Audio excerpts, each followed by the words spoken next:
Talking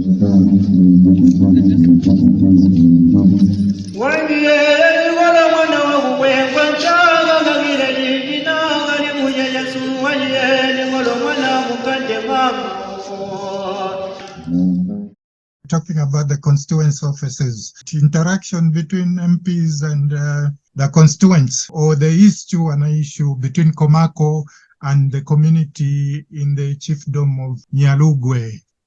It was brought to the notice of the MP, but I don't know how far it has gone, because the district commission of Nyimba was supposed to go there to the villages and discuss with the communities the worries that Komako is going in with the bags of money and giving these poor people who don't understand much, that it wants land from them, sign here and all that.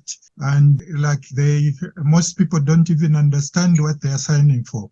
So I think the MP was notified. I think this has to do with the prior informed consent. It has to do with the people knowing what they are signing for. And the MP was informed, but I don't know how far it has gone. Whether the DC went there and talked to the people, I'm not sure. Maybe what I can say on that is that we could discuss that issue maybe away from this meeting. I can bring it to the attention of the Reforms Program Department. I think the constituency offices are supposed to be a replica of Parliament, an extension of Parliament. So the nice things happening at Parliament should be happening at local level as well. Yeah. So whereas people are made to sign for things they don't understand, that's unethical, that's unacceptable. Yeah. You'll just find that you've lost your land over a small token without appreciating what it's all about and ABCD. So part of the responsibility of constituency offices is to engage with the locals, bring to the attention that there are players, for example, legal aid board in these local communities where they can go and seek legal advice for free. Yeah. Considering that these are vulnerable communities. So like Parliament, when we are talking about the legislative function, we're talking about the representative function, we're talking about oversight, we're talking about budget appropriation, and so on and so forth. All those nice things about Parliament, they're supposed to reach to the grassroots. Yeah. The connection between Parliament and the various government agencies, the various stakeholders, should be properly streamlined, where the office of the MP should be the information hub. If someone wants CDF, they should be able to go to our office and demand for information. If the officer in the particular office doesn't, they have that power to go to any government agency and request for this information. We always keep on rubbing it in that these are your offices, these are people's offices. The representative function of Parliament is not about you, it's about the people. So let's try and help the people, connect the people to the systems. There are systems which people are not aware about. When an issue like that one comes up, it's definitely an issue which requires attention of the MP, and it's the office of the MP, because the MP is mostly in Lusaka, but these officers are tasked with the responsibility of managing his office while he's not there. So it's their job to bring such issues to the attention of the MP, to bring such issues to the attention of the National Assembly at headquarters, because even at headquarters, the National Assembly is able to intervene at that level. These arrangements, like the MP just there at Parliament. For example, if it's an issue to do with the Komako, we have the minister in charge of commerce, trade and commerce. If it's an issue with the police, the Minister for Home Affairs is at Parliament. When it's an issue for community development or social welfare, the ministers are there. So we have that advantage where we can engage, interact, and give these issues the prominence that they deserve. So it's, remember, I was talking about lack of appreciation, lack of knowledge about the things which are available. And this is exactly what we are talking about, and we need to improve the situation. So when you bring out an issue like that one, I think the onus is on us to take it to the relevant officers so that it's attended to without fail. So what are your expectations from EvalIndigenous? Yeah, like EvalIndigenous is supposed to help us as the National Assembly to promote a culture of evaluation. How? Our M&E is in its infancy. We are grappling with basic issues of documentation. We are grappling with basic issues of knowledge, lack of knowledge. All these are things which EvalIndigenous can help us with. Documentation, capacity building, I'm talking about trainings, maybe exchange visits if it's possible, knowledge sharing platforms, dissemination of evaluations done by Indigenous evaluation, EvalIndigenous, or its partners, knowledge sharing basically, which can improve or enhance our skills in the field of evaluation. Do you have any message from your experiences, what you have noted? Maybe you want to pass on to commissioners of evaluations and VOPE leaders across Africa? Yes, I would want to communicate a message that in this particular country, Zambia, the future of evaluation is bright. We've come from a situation where things were haphazardly done. Now we are having systems and doing things in a structured way. We have institutions like the National Assembly, which has now embraced evaluation. It's there in black and white where the institution has said will be promoting a culture of evaluation. Members of parliament need to be debating based on evidence. Therefore, there is need for investment in tools, systems, and all those nice things which will ensure that we attain that goal. So what I'm saying is that the future of evaluation is bright. We need support depending on your priority areas. We would like you to support us so that we get where we want to be. And also, in terms of knowledge sharing, we have like AFREA conferences, ZaMEA conferences in South Africa. Recently, there was that international evaluation workshop, which was in Italy. We would like our staff and members of parliament exposed to such. They learn what is happening across the world. Once that is done, they are better placed to influence what happens regarding evaluation in Zambia. Remember, Parliament is nicely positioned to influence change in the nation. We are the lawmakers. We have a serious relationship with the executive. When Parliament coughs, the executive pays attention to what Parliament is saying. So if you want to drive their evaluation agenda forward, I think it's important that engagement with the legislative arm of government is strengthened. Any messages for VOPEs like ZaMEA, AFREA, ZaMEA? For ZaMEA, we have a good working relationship. They are helping us develop tools. They're helping us with systems. Whenever we have capacity building initiatives, they are always on hand to provide that.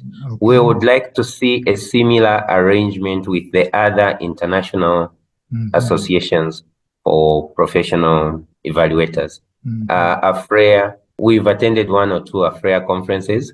Beyond the conferences, we have not really engaged. For ZaMEA, we have a weak link there, but I think it would be nice if, for example, ZaMEA could partner with its Zambian counterpart, which is ZaMEA, and also we see how best we can work with our legislature here. The future is bright. The prospects are limitless. There is a lot of goodwill from the leadership of Parliament. Evaluation right now is receiving the necessary attention that it deserves. What we require is more support in terms of consolidating the gains which have been gained through the past, a few years.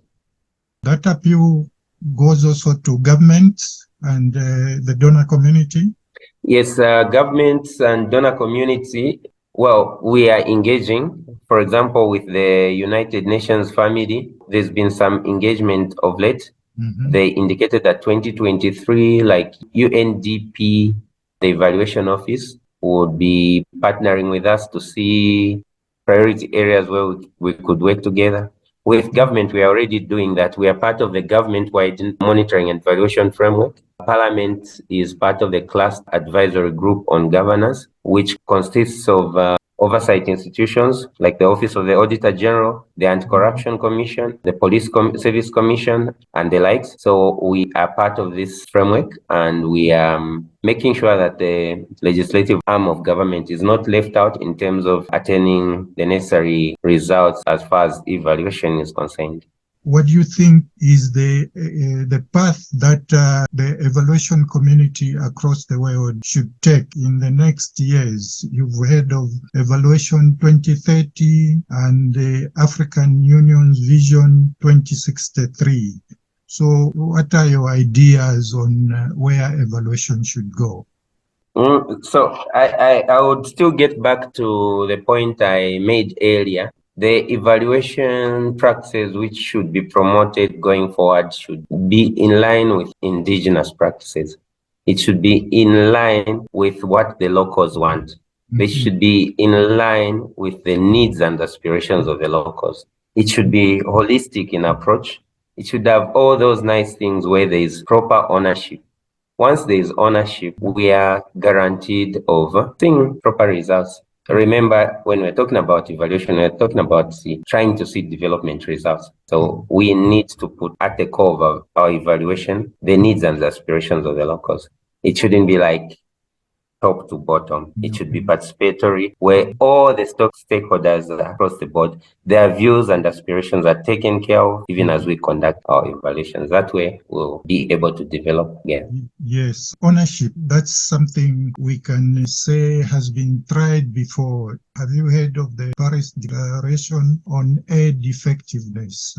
Have we really owned the process of developing M&E? I know about the Paris Declaration, yes.